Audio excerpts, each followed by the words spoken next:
Hello, welcome to Word of Torah. This is the third video in preparation for how to read the Hebrew Bible in the original language. We are familiarizing ourselves with the AlefBet and how it works. And today we're going to look at prefixes. Now the way Hebrew works is you start with a three-letter verb root, and by changing the vowels or by adding prefixes, letters before the word, suffixes, letters after the word, and interfixes, letters inserted into the middle of the word, you can build any kind of word in the vocabulary. Many letters from the AlefBet have specific jobs that they can do. The first letter of the AlefBet is Aleph, and when applied to the beginning of a verb, this can represent the word ani, which means I. So it can be basically an abbreviation for saying I do the verb. The word rats means to run in the present tense. So ani rats means I am running or I run. But if you move it into the future tense, you can say arutz, which means I will run. On the right-hand side, rats is the root, and arutz means I will run, and the aleph is basically an abbreviated ani. So ani rats means I run, and arutz means I will run. So ro'eh is to see. Ani ro'eh means I see, or I am seeing. But to put it into the future tense, you can say ere. So the aleph there representing the ani, and it means I will see. The word shomea means to hear. So you can say ani shomea, which means I hear, or I am hearing. But to move it into the future tense, you say eshma. So you can see in this that the shin, the second letter, the mem, the third letter, and the ayin, the fourth letter, are the same as the shin, the first letter in Shemaya, the third letter, mem, and the final letter, ayin. The root is the same in both words, but in the first case, in the ani Shemaya, we've added an avav, and in the second case, we've added an aleph at the beginning to say, I will hear. The second letter of the AlefBet also has a job. If you put it at the beginning of a noun, an object word, it can mean in or with. So on the right-hand side, you can see the word bayit or base, which means home, and babais means at home or in the home. Sarah means trouble, but sarah means in trouble.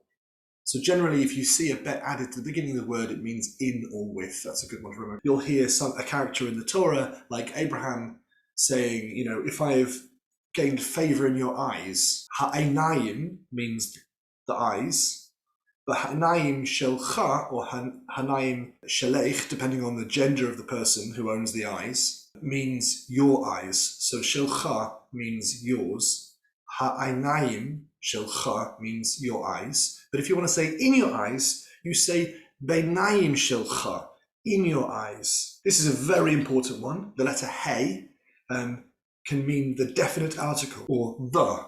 So for example, kelev means dog, but ha-kelev means the dog. Bais means house, ha-bais means the house. Tseil means a shadow, ha-tseil means the shadow. Vav is an interesting letter. It can have two different jobs. If it's applied to a noun, it means and. Fish in Hebrew is dag, so if you want to say fish and chips, you'd say dag for chips. But it can do an interesting job if it's applied to a verb, a doing word. The word yomar means he will say or it will say. It's different from the e'emar because it's not the I, but it's he or it will say. But if we put a vav at the beginning, vayomer means he said.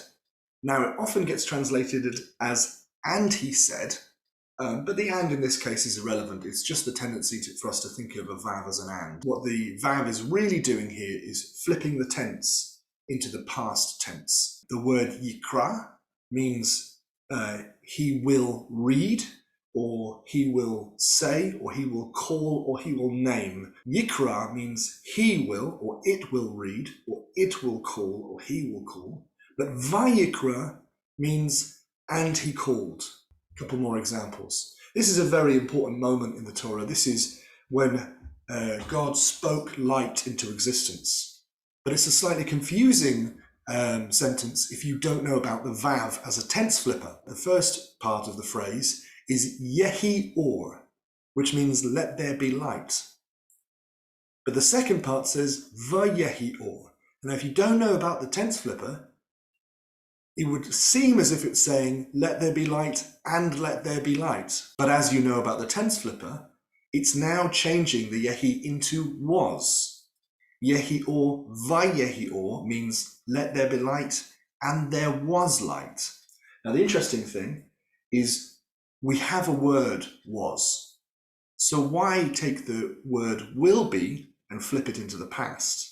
This is a poetic illustration. This is a way of the Torah conveying that exactly as God said it will be, that's exactly as it was. So it's a poetic idiom to match the two phrases, yehi or, vayehi or. Here are some more examples. Very common examples in the Torah, in the Bible.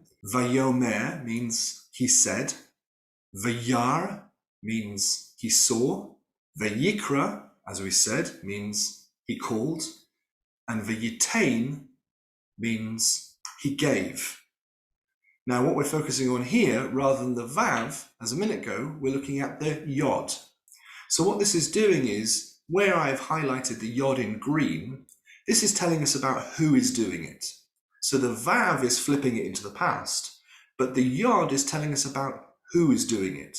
Now this means it's either male or neutral. It's either a he or an it. The same words can be made feminine by changing the yod for a taf. For example, the yomer would be the tomer. The letter kaf is like the word like. So often in Hebrew prayer, Jewish prayer, you'll come across the phrase mi kamoka, which means who is like you. So the word mi means who, and kamocha means like you. You can see the word kamo here, and that means like. Okay, so kamo cha, the cha ending means you. Mi kamo cha, who is like you. So here we have kamo zayis, which means like an olive. But there's an idiom in Judaism which is a kazayis. A kazayis is something which is like an olive. So it's been shortened and abbreviated from kamo zayis to kazayis. This also applies to an egg. So kamo beitza or kamo beitzei means like an egg.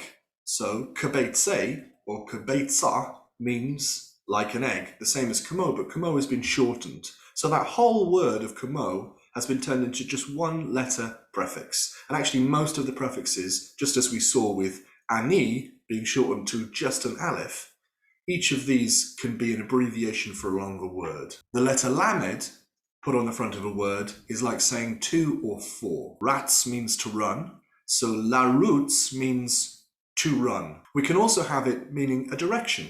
So the second word is Yerushalayim, which is Jerusalem. So Lirushalayim means to Jerusalem.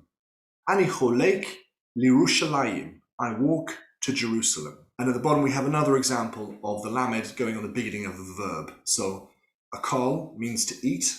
So le'akol means to eat. Mashehu is like something. It literally means something. So le'akol mashehu, or mashu, as it's pronounced in the modern, is to eat something. Le'akol mashehu. The mem has an interesting function. The word that mem is abbreviated from is ma. Ma means what. So in this first question, you can see the words ma poteach, which means what opens. And the word for a key is mafteach. Now you can see that the mem is short for the ma, and then we have, to open, we have fe, saf, chet. Fe, saf, chet. The vowels are very slightly changed, but basically the word for a key is the answer to the question what opens. Ma poteach, mafteach. What opens? A key. And so many verbs can be turned into nouns using the mem as a prefix. Next time we're going to be looking at suffixes. Now suffixes have a couple of different functions, but their main functions are to tell you who is doing or who owns. For example, dag is fish, So dagi is my fish. We're going to talk about that next time. Thank you for your time.